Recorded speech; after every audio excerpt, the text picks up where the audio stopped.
Muy buenos días, hermanos, muy bienvenidos una vez más para nuestro culto racional, ese culto que hacemos para bendecir y honrar y glorificar a nuestro Dios. Vamos a presentar la reunión para que el Señor nos bendiga y el Señor sea grandemente glorificado. Señor, te queremos presentar esta reunión para que tú también la bendigas, Señor, para que te glorifiques en medio de todos aquellos que van a verlo, Señor. Que tú bendigas el rato de la alabanza, que tú bendigas el rato de meditar en tu palabra, Señor, y que en todo tú seas glorificado. Gracias te damos en tu nombre, Jesús. Amén. Amén. Muy bienvenidos en esta tarde y bien, vamos a dar paso a la alabanza para que el Señor también sea glorificado a través de esas alabanzas y a través de nuestros cánticos y nuestra adoración por medio de ellas. Que el Señor nos bendiga.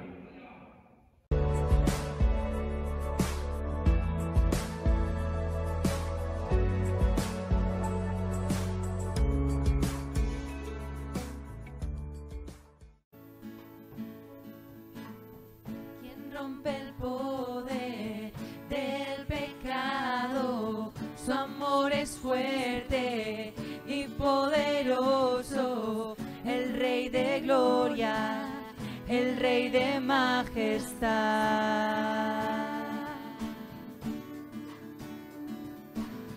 Conmueve al mundo con su estruendo y nos asombra con maravillas, el Rey de gloria, el Rey de majestad.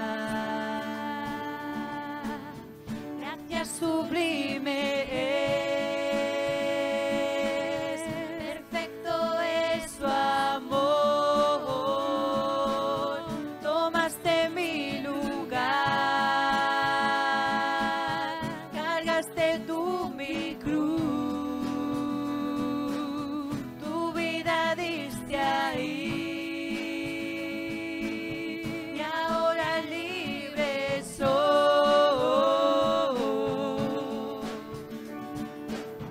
Jesús, te adoro por lo que hiciste en mí. Pusiste en orden todo el caos, nos adoptaste como tus hijos, el Rey de gloria, el Rey de majestad. El que gobierna con su justicia y resplandece con su belleza, el Rey de gloria, el Rey de majestad. Gracias sublime es, perfecto es tu amor, tomaste mi lugar, cargaste tú mi cruz, tu vida diste ahí y ahora libre soy.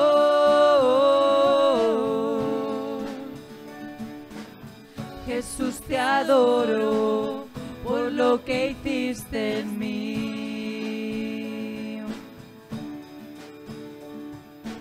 Digno es el Cordero de Dios,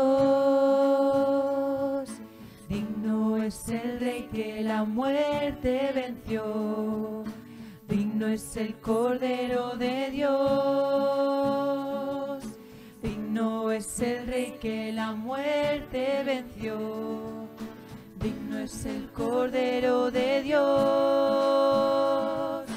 digno es el Rey que la muerte venció. Digno es el Cordero de Dios, digno, digno, digno, gracias sublime, perfecto es tu amor, tomaste mi lugar, cargaste tú mi cruz, tu vida diste ahí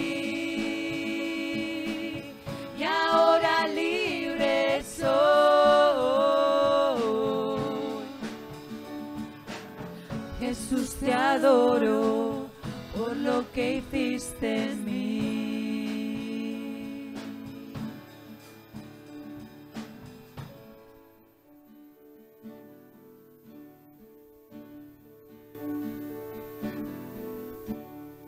Fuiste el verbo en el principio, unigénito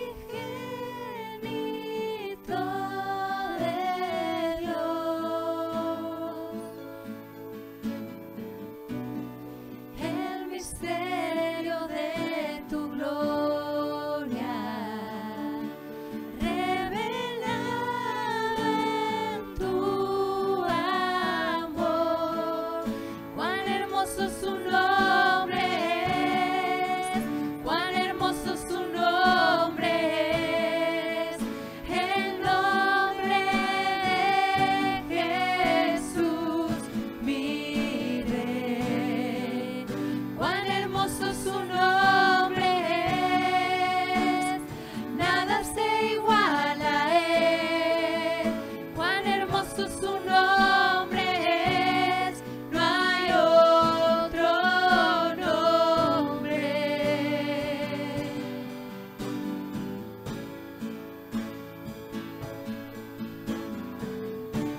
Como sabéis, estamos haciendo el ciclo de las 7 iglesias, de las cartas dirigidas a 7 iglesias, y para que recordar un poco y para que entendamos estas cartas que van dirigidas de parte de nuestro Señor hacia cada una de estas iglesias, al tomarlas, para poderlas entender, hay 3 maneras de las cuales habla cada una de estas cartas. Hay una manera histórica, que representa las etapas por las cuales la Iglesia ha pasado a través de toda la historia.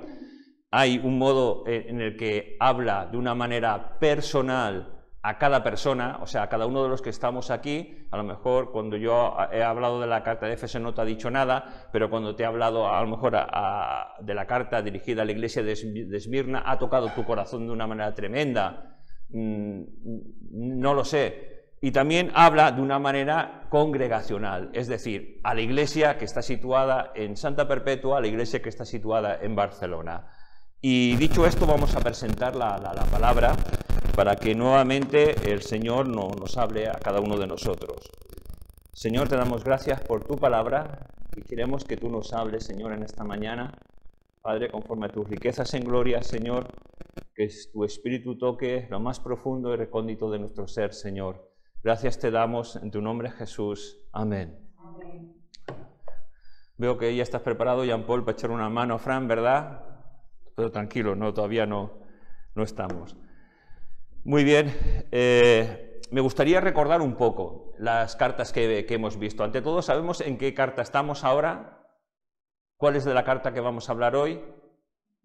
Os lo digo yo, vamos a hablar de la carta dirigida a la iglesia de Pérgamo. Hemos hablado de la iglesia de Éfeso, la carta que fue dirigida a la iglesia de Éfeso, y hemos hablado de la carta que fue dirigida a la iglesia de Esmirna. En la primera carta, Éfeso, dirigida a esa iglesia, a esa congregación, a esa localidad, cuando hablamos de carta dirigida a la iglesia era la que estaba en una ciudad. ¿Vale? Para aclarar esto, entonces, en la ciudad de Éfeso había la iglesia de Éfeso, o sea, no había muchas iglesias, había solo una iglesia. Y a esa iglesia va dirigida esta carta. Y esta iglesia es la surgida por la predicación del Evangelio, es la surgida por la predicación de los apóstoles. Esta está representando la era apostólica, el nacimiento de la iglesia. Y Jesús, en ese mensaje que va dirigida a esta iglesia, destaca su duro trabajo, su perseverancia, les dice que tiene cosas buenas, que no toleran a los falsos maestros, a los falsos apóstoles, que han soportado dificultades, que no han desfallecido en su caminar por agradar al Señor. Pero Jesús tiene algo contra esta iglesia. ¿Os acordáis qué es lo que Jesús tiene contra esta iglesia? Que ha perdido su primer amor. Es decir, esa pasión, ese entusiasmo por las cosas de Dios, esas ganas de querer agradar a Dios, de congregarnos, de alabarle, de bendecirle, de leer la palabra, de estar a solas con Él. Y nos hacíamos una pregunta: ¿dónde hemos perdido nuestro primer amor? ¿Dónde hemos perdido nuestro primer amor? ¿Y en qué parte de nuestro caminar y de peregrinar como hijos de Dios lo hemos perdido? Y si es así, tenemos que ponernos manos a la obra para pedir al Señor: Señor, quiero vivir en tu primer amor. Quiero tener hambre, quiero tener ganas, quiero tener pasión por ti. La segunda carta, dirigida a la iglesia de Esmirna, significa mirra o amargura. Y esta representa a la iglesia que va a padecer, a la iglesia que va a ser perseguida, pero a la iglesia que va a ser fiel. ¿Sabéis? Jesús, en todas las cartas que vamos a ver, tiene como cierto reproche a las iglesias. Pero en esta iglesia, a la iglesia de Esmirna, no hay ningún reproche, no hay nada, sino que lo que Jesús está intentando es estimularla, animarla. Se piensan que son pobres, pero en verdad Jesús le dice: aunque tú piensas que no tienes, que eres pobre a lo mejor en cosas materiales, que eres pobre espiritualmente, dice: estás equivocada, tú eres rica. porque tienes el mayor de los tesoros, me tienes a mí. Y es verdad, y eso nos tiene que estimular a cada uno de nosotros también, porque tenemos el mayor de los tesoros, que es Jesús en nuestras vidas. Y Jesús intenta animar para que esa iglesia que va a sufrir, que va a ser perseguida, persevere y no tenga miedo a nada. Y hay algo que que Jesús hace, les promete una cosa, les promete la corona de la vida. Gloria a Dios. Qué maravilla, ¿verdad? Y en nosotros como iglesia está el de orar por nuestros hermanos que están siendo perseguidos, que están en una situación aún más difícil que antes, porque antes estaban siendo perseguidos, pero ahora tienen el COVID, no pueden tener casi contacto social, lo tienen como nosotros a escondidas y aún así les están persiguiendo para quitarles la vida. Tengamos en nuestras oraciones a la iglesia perseguida para que Dios la bendiga y la guarde. Y vamos a ver en esta mañana la iglesia de Pérgamo. Y me gustaría, antes de entrar a analizar el versículo que vamos a leer, me gustaría que viéramos por un momento dónde estaba esa iglesia, en qué tipo de ciudad estaba viviendo. Pero antes vamos a leer el mensaje que corresponde a la iglesia de Esmirna, de Pérgamo. Si queréis acompañarme, vamos al capítulo 2 del libro de Apocalipsis y vamos a leer los versículos que están comprendidos entre el 12 y el 17. Apocalipsis capítulo 2, versículos del 12 al 17. Y dice, y escribe el ángel de la iglesia en Pérgamo, el que tiene la espada aguda de 2 filos, dice esto: yo conozco tus obras y dónde moras, donde está el trono de Satanás, pero retienes mi nombre y no has negado mi fe, ni aun en los días en que Antipas, mi testigo fiel, fue muerto entre vosotros donde mora Satanás. Pero tengo unas pocas cosas contra ti, que tienes ahí a los que retienen la doctrina de Balaam, que enseñan a Balac a poner tropiezo ante los hijos de Israel, a comer de cosas sacrificadas a los ídolos y a cometer fornicación. Y también tienes a los que retienen la doctrina de los nicolaitas, la que yo aborrezco. Por tanto, arrepiéntete, pues si no vendré a ti pronto y pelearé contra ellos con la espada de mi boca. El que tiene oídos, oiga lo que el Espíritu dice a las iglesias. Al que venciere, daré a comer del maná escondido y le daré una piedrecita blanca y en la piedrecita escrito un nombre nuevo, el cual ninguno conoce sino aquel que lo recibe. Amén. Qué lectura tan apasionante y tan preciosa, ¿verdad? Aquí en Santa Perpetua hemos hablado ya, tiempo atrás, de estas iglesias, pero aún así siempre hay cosas que podemos destacar, que podemos aprender de nuevo y sobre todo de recordar.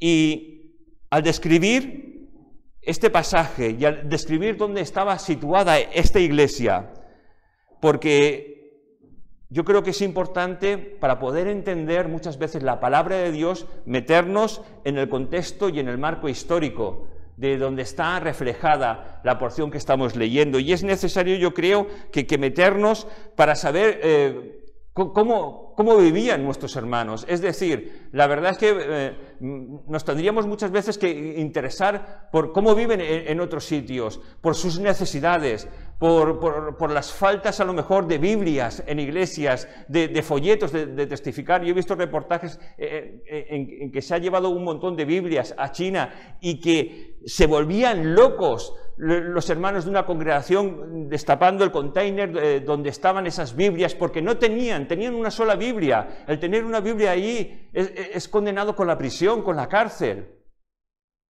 Hermanos, qué privilegio es el poder ayudar a otras congregaciones. Qué privilegio es el poder ayudar a que se levanten hombres y mujeres que sin miedo vayan a predicar el Evangelio a donde sean. El levantar misioneros, el levantar nuevos predicadores, el levantar gente, hombres y mujeres dispuestos a ayudar y a bendecir a otros.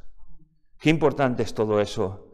Y necesitamos saber qué tipo de política rodeaba a nuestros hermanos de Pérgamo.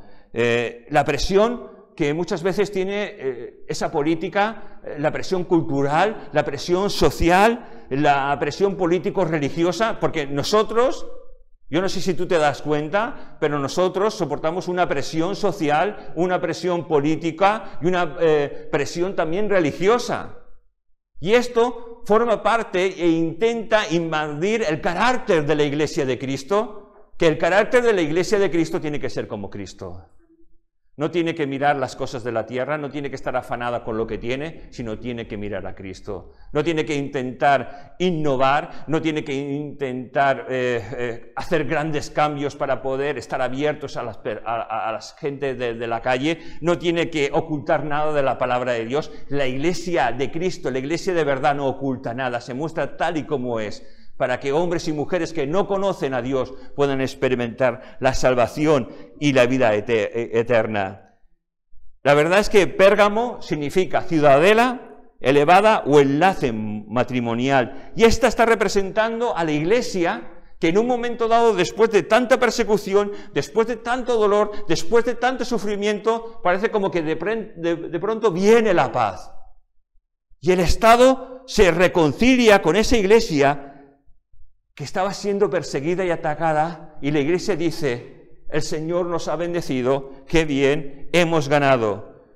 Pero la palabra de Dios en Santiago, capítulo 4, versículo 4, nos dice algo que os quiero transmitir a todos, porque la Iglesia, muchos hermanos nuestros pensaban que habían ganado, que la paz había venido, pero estaban equivocados, porque no puede haber comunión con aquello que no proviene de Dios. Y el Estado y la Iglesia no casan, porque el Estado es política y la Iglesia se basa en la verdad que es en Jesucristo y en seguirle. Fíjate, dice así Santiago 4:4: oh almas adúlteras, ¿no sabéis que la amistad del mundo es enemistad contra Dios? Cualquiera pues que quiera ser amigo del mundo se constituye enemigo de Dios. Y nosotros muchas veces nos gusta pasar desapercibido, sin causar grandes estragos a la gente que nos rodea, porque claro, somos hijos de Dios y muchas veces nos da como casi vergüenza el que la gente sepa que nosotros vivimos de una manera determinada conforme a la palabra de Dios, que nuestros pensamientos están sometidos bajo la palabra de Dios y que la palabra de Dios dirige la vida de aquellos que son hijos de Dios. Y entonces casi nos da como cosita, ¿no? Que sepan que soy un hijo de Dios, que amo la Biblia, que no estoy de acuerdo con esto. Y ¿sabes? Nos dice que la amistad del mundo es enemistad contra Dios. Y nosotros queremos la amistad de Dios, ¿verdad? No nos tiene que importar lo que el mundo piense. Si Jesús fue aborrecido, si Jesús fue rechazado, ¿es que nosotros no vamos a ser aborrecidos o rechazados? Podemos pensar, pero es que yo me quiero llevar bien con todo el mundo. ¿Quieres llevarte bien con todo el mundo? Siga a Jesucristo. Predica la palabra. Si te rechazan, peor para ellos. La verdad es que tantas veces recuerdo un pasado en el que la Iglesia vivía un evangelio más vivo que ahora, creo, en que habían hombres y mujeres que se enemistaban contra su propia familia por amor a Jesucristo, por amor a seguirle. Que su propia familia les decía: elige o nosotros o Jesucristo. Y ellos decían Jesucristo. Caray, qué duro perder un padre o una madre, qué duro es perder a un cónyuge que no quiere estar conmigo porque soy un hijo de Dios. Eso no quiere decir que tengamos que rechazarlos a nuestros familiares, a nuestros amigos, no. La Biblia nos dice todo lo contrario, aguantar con paciencia, porque quién sabe si con nuestro ejemplo podrá ser ganado para Jesucristo. Caray. Es que tenemos que entender la palabra de Dios. Es que tenemos que ser extremistas cuando la palabra de Dios nos dice que seamos extremistas. Pero eso no quiere decir que lo hagamos todo sin pensar. Porque la palabra de Dios es conocimiento. Es hacer las cosas correctas, conforme Dios quiere que la hagamos. Hijos de Dios, qué importante es que conozcamos la palabra de Dios, que la aprendemos, que la analizamos. Es como aquel chiste, ¿no? Que un hermano estaba desesperado, que decía: Señor, yo quiero que tú me hables, que tu palabra me hable. Voy a abrirla y pondré el dedo, lo he contado varias veces, y lo que tú me digas, Señor, eso haré. Y el hombre va lleno de fe, de emoción: Señor, me vas a hablar porque necesito dirección para resolver ciertas cosas. Y cuando abre la palabra, pone el dedo, lo que lee es que dice: Judas fue y se ahorcó. Y él dice: Señor, te has equivocado, no puede ser esto. Voy a abrir otra vez la palabra y seguro que tú me hablarás de verdad esta vez. Señor, te has equivocado, pero no pasa nada. Y vuelve a abrir la palabra de Dios y pone el dedo sobre la Biblia y le dice: lo que tengas que hacer, hazlo y hazlo pronto. Tenemos que conocer la palabra de Dios. No podemos intentar sacar las cosas de su contexto, sino que tenemos que analizarlo todo para que nuestra vida honre y glorifique a Jesucristo. Pérgamo era la capital de Asia Menor y como todo lugar, como toda capital, un lugar fascinante de aquella época en la cual había de todo y todo se podía encontrar ahí. Al igual que nos puede, no sé si a ti te gusta viajar, pero a mí me gusta viajar. Solo he ido a un par de países y me gustaría tal vez hacer un montón de viajes que no los voy a poder hacer en la vida, porque no los voy a poder hacer en la vida, pero bueno. Pero hay ciudades fascinantes como Londres, hay ciudades fascinantes como París, como Nueva York, como El Cairo. Ciudades que tienen historia, que tienen museos increíbles. Y para situarnos vamos a poner el mapa de donde está la iglesia de Pérgamo, simplemente para que sepamos dónde estaba situada la ciudad de Pérgamo. Aquí es la isla de Pasmos, donde Juan tuvo la revelación del libro de Apocalipsis. Bueno, veis que está en la parte de Turquía, enfrente de las costas de Grecia. El uno es la iglesia de Éfeso, la iglesia de la cual ya hemos hablado. La segunda es Esmirna y la tercera es Pérgamo. Fijaos, Pérgamo está situado, el 3, a 100 kilómetros del 2, que es Esmirna, y a 180 kilómetros de Éfeso. Pérgamo a Éfeso hay 180 kilómetros, pero en cambio a las costas del mar tiene tan solo 30 kilómetros. Esta ciudad se elevaba en un cerro que estaba a unos 1000 pies de altura. En ese cerro había innumerables templos paganos, incluido teatros. Tenían el teatro más grande de todo el mundo, con capacidad para 10.000 personas. Había el templo más antiguo de toda Asia Menor, dedicado al emperador de Roma, donde se le rendía adoración y donde se le quemaba incienso. Sabéis que la vida de un creyente simplemente se podía salvar cuando uno era acusado de seguidor de Jesús. Lo único que tenía que hacer para salvarse era quemar un poco de incienso y decir que César es Quirios, decir que César es el Señor. Y ya sabéis que los creyentes de esa época decían: yo no voy a ofrecer incienso y digo que Jesús es el Señor. Y con ello estaban dando su vida por amor a Jesucristo.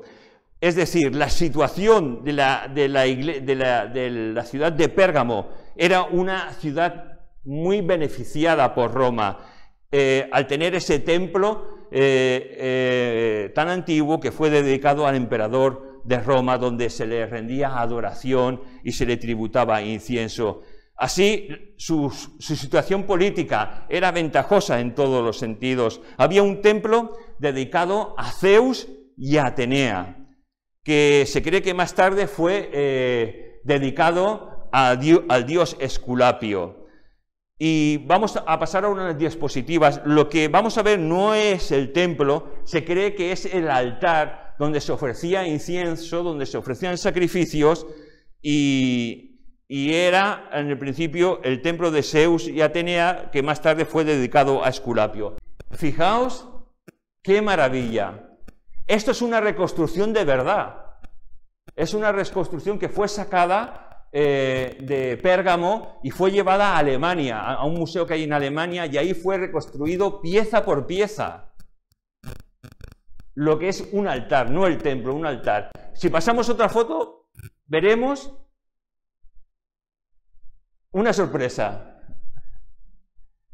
que la gente puede entrar. No sé en tu mente cómo has pensado esto, si a lo mejor una cosa pequeñita, pero fíjate,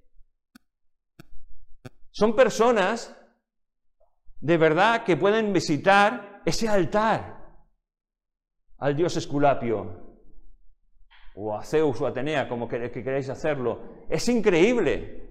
Pasa otra foto para que veamos la profundidad y fijaos. Increíble. Qué maravilla, ¿verdad? Si eso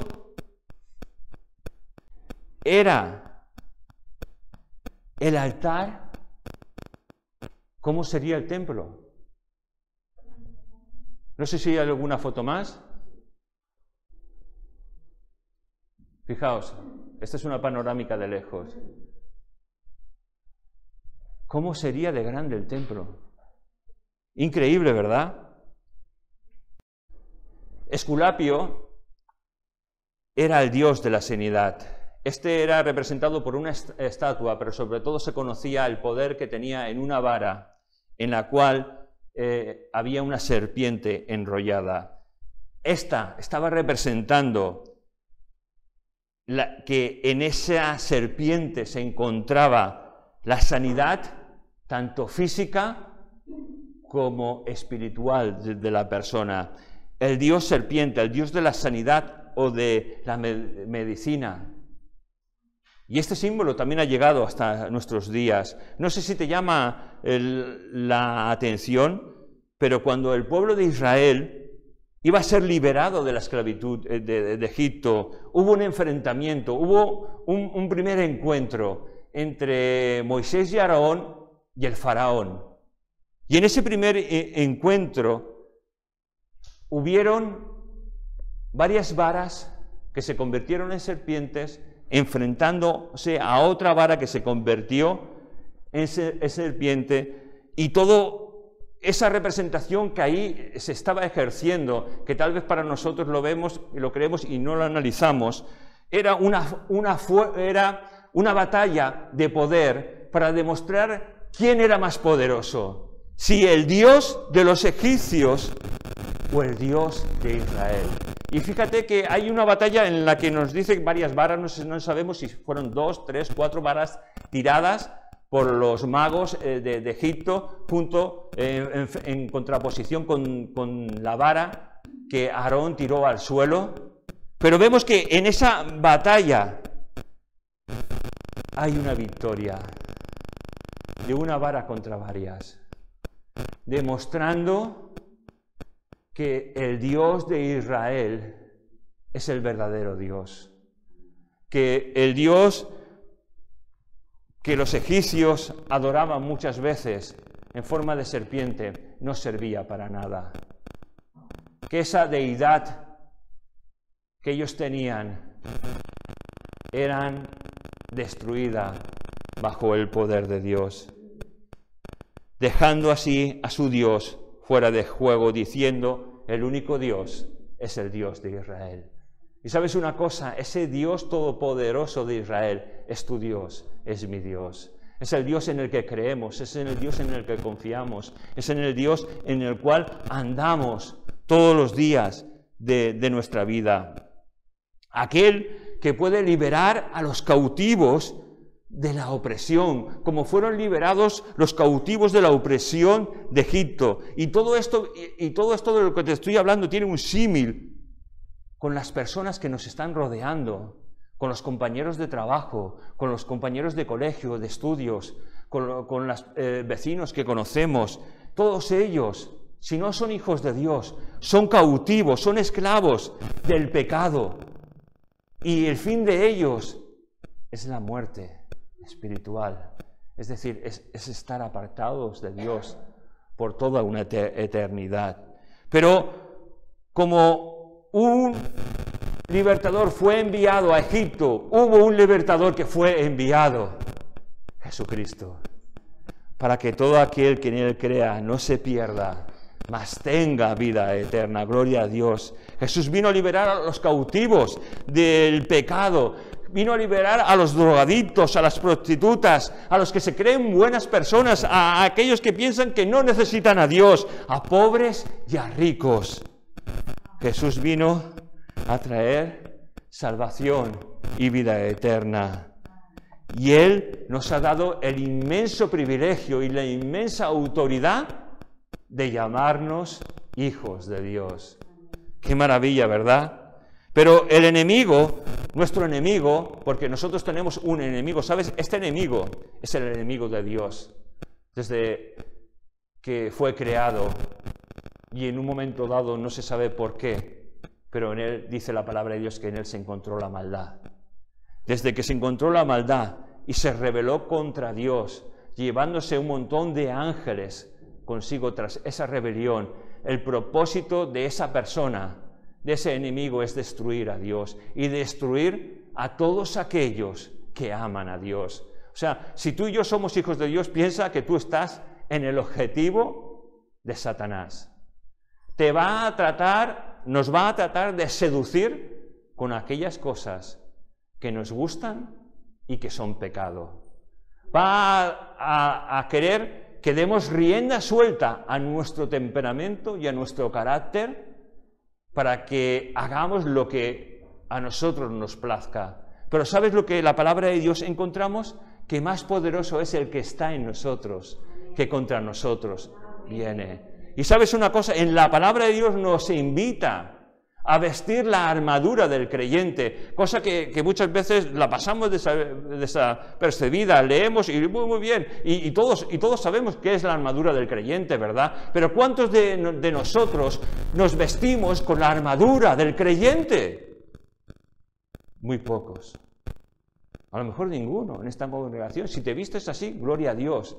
Pero nos dice la armadura, cómo hay que vestirse y cómo hay que llevar esa armadura para parar los dardos del enemigo, para poder vivir unas vidas plenas en Cristo Jesús, para que los susurros que el diablo te hace a ti y a mí, porque nuestro enemigo nos susurra al oído para que nuestros sentimientos muchas veces se enaltezcan y para que muchas veces nos dejamos llevar por lo que nos dice, porque nos gusta, a la carne le gusta ciertas cosas y caemos ante los susurros del enemigo para que podamos decir: todo lo puedo en Cristo, que es mi fortaleza, para poder acogernos a la palabra de Dios, para vivir vidas consagradas y dependientes de Dios. Por eso Jesús vino a liberarnos, porque estábamos cautivos del enemigo y nuestro fin era la muerte y la condenación eterna. Hijo de Dios, qué privilegio tan grande tenemos. Si tú no conoces a Dios, si no lo has experimentado, la palabra te dice que hoy es día de salvación. Hoy es día de experimentar salvación, de acercarte a Dios, de confesar tus pecados y de que Jesús haga una obra maravillosa en tu vida. Pero ¿sabes? Ese enemigo que tú y yo tenemos, enemigo de Dios, es el invitador por excelencia, que intenta desviar nuestra atención, que intenta muchas veces atemorizarnos, que intenta quitarnos la paz, que intenta ponernos unos en contra de otros, pero no podrá. Porque aunque muchas veces tú y yo cedemos y caemos, el que es hijo de Dios tendrá que vivir como hijo de Dios, honrando y glorificando al Padre. Y muchas veces hay cosas insignificantes que nos quitan la paz. Esa paz de Dios que Dios ha puesto en cada uno de nosotros. Cuando el Espíritu Santo vino a nuestras vidas y nos selló, diciendo que que somos hijos de Dios, trajo un montón de beneficio en nuestras vidas. Trajo el fruto del Espíritu Santo. Gozo, paz, paciencia, benignidad, templanza, dominio propio, fe. Pero esas cosas que muchas veces son tan insignificantes en nuestras vidas, que nos roban la paz de Dios, cosas sin valor aparente o despropósito alguno, pero cosas que nos quitan la paz, que los hijos de Dios, que todos los hijos de Dios debemos que tener y que tenemos que estar por encima de estas cosas. Fíjate lo que te voy a comentar. Voy a intentar hablar de cosas muy cercanas a nosotros. Yo no sé si alguna vez se te ha estropeado el móvil o lo has perdido. ¿Sabes? Esta tontería nos quita la paz. Pero podemos decir, pero es que valen 1.000 euros. 800 euros, o 300, o 200, me quita la paz porque eso es un sueldo. ¿Cómo no me va a quitar la paz? ¿Cómo podemos dejar que algo así nos quite la paz? Pregunto. No sé si alguna vez te has quedado sin internet. Estoy incomunicado con todo el mundo. Cariño, nos hemos quedado sin internet, no podemos comunicarnos. Pero si está mi mujer a mi lado, ¿cómo no voy a comunicarme con ella? No sé si te ha pasado, pero nos quita la paz. Yo no sé si cuando eras estudiante o los que son estudiantes todavía, cuando te has preparado un examen y dices, ¡buah! Este examen está a punto de caramelo. Y sabes, en vez de sacar tu notable o sobresaliente, sacas un suficiente. O incluso lo suspendes. ¡Buah! ¿Cómo te quita la paz eso? ¿O no os quita la paz? A los que estáis en esa época, claro que nos quita la paz. Un error en una factura en la que nos cobran de más, de luz. ¡Wow! ¿Pero cómo es posible? Si apenas me he lavado este mes y me cobran tanto. Si he pasado frío y no he puesto la luz. Cosas que nos quitan la paz. Pero ¿sabes? Lo que creo que tendría que quitar la paz, aparentemente, digo aparentemente, son cosas como quedarnos sin trabajo, el no tener un plato de comida, el no tener un lugar donde dormir, el tener una enfermedad, la pérdida de un ser querido. Y ahora, aunque todo esto es material, voy con lo espiritual. Y esto sí que nos tendría que dar miedo y quitarnos la paz. El andar bajo los deseos de mi carne, el no leer la Biblia, el no tener comunión con Dios, el no orar. Esto sí que es importante, porque todo lo demás son trivialidades, pero aún así esas trivialidades nos quitan la paz. Esa paz que no tendría que ser quitada por nada, lo cual tendría que darnos convicciones absolutas de que somos hijos de Dios. Esa serpiente enrollada en una vara que representa al enemigo de Dios, la copa de Higia, que es uno de los símbolos tal vez más conocidos internacionalmente porque es el símbolo de los farmacéuticos.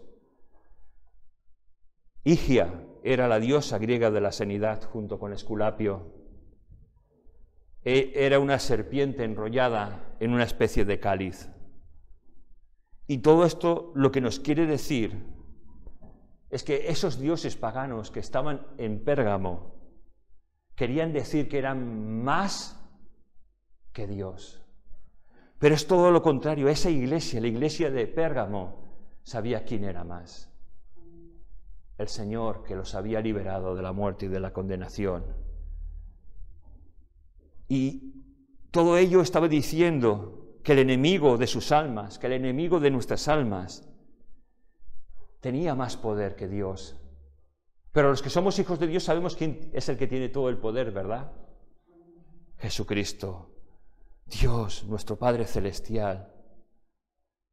Y Jesús es el que reina sobre su iglesia y el que tiene el control absoluto de su iglesia. No lo tienen los acontecimientos, no lo tiene el enemigo, lo tiene Dios, lo tiene Jesucristo. Vamos a ver unas fotos ya para acabar en esta mañana. Dejaremos lo demás para más adelante, pero creo que es muy interesante. Esto es un monumento de Pérgamo, ¿veis? Esto es una vara y esto que está aquí es una serpiente que está enroscada en esa vara. Si podéis pasar. Es el dios Esculapio con una vara y con una serpiente enrollada. La vara de Esculapio junto con la serpiente, diciendo que tiene todo el poder y la sanidad, y el símbolo de los farmacéuticos,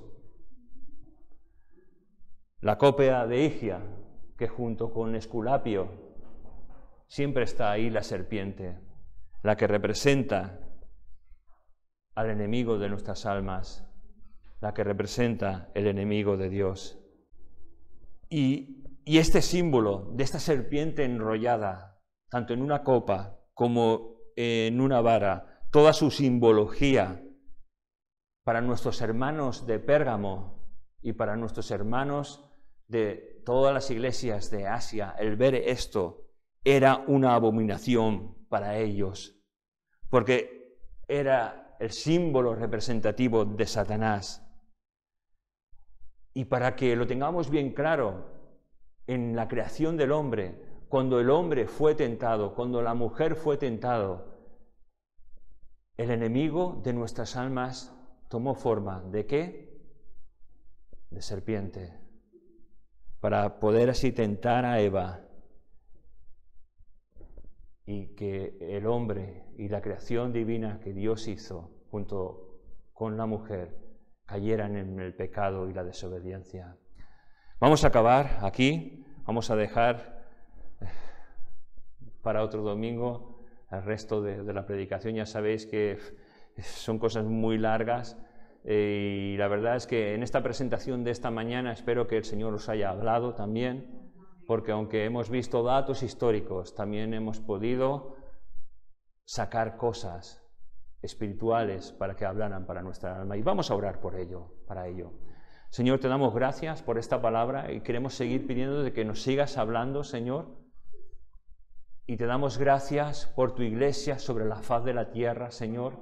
Y te pedimos que tú nos ayudes, Señor, a no dormirnos, a no perder nuestro primer amor, Señor, a ser testigos fieles, aunque nos cueste el perderlo todo, Señor, y sobre todo, Señor, que sepamos, como nuestros hermanos en Pérgamo, en quién estamos verdaderamente posicionados, Señor.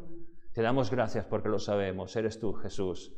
Tú eres nuestra roca, tú eres nuestro refugio, tú eres nuestro baluarte, Señor. Gracias te damos, bendice a cada familia de las que aquí están representadas en este día, Señor, y glorifícate en medio de tu iglesia a través de estos tiempos duros y difíciles. Gracias te damos en tu nombre, Jesús. Amén. Amén. Muy bien. Vamos a